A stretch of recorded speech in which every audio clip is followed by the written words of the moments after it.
Nichukue nafasi hii kusisitiza baadhi ya mambo, na kupitia mkutano huu ningependa mambo kadhaa ikiwezekana yaingie pia kwenye ajenda zenu za mjadala.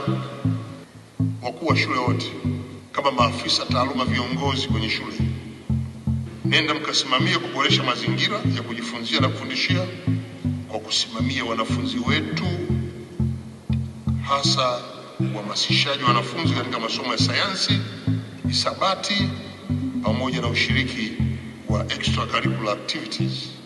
Lakini pia anzisheni vilabu vya kidigitali ili kukuza ubunifu.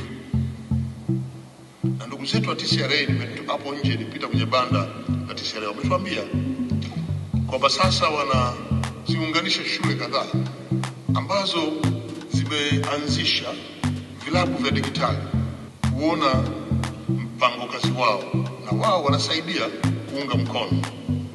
Kwa kuwa shule hiyo ndio fursa, TCRA wana program kabisa za kuja kukusupport kwenye shule yako. Kwa hiyo kuanzisha vilabu kwenye maeneo haya ni muhimu, hamasa kwenye masomo ya sayansi na hisabati muhimu, na masuala ya tehama yawekewe mpango kazi.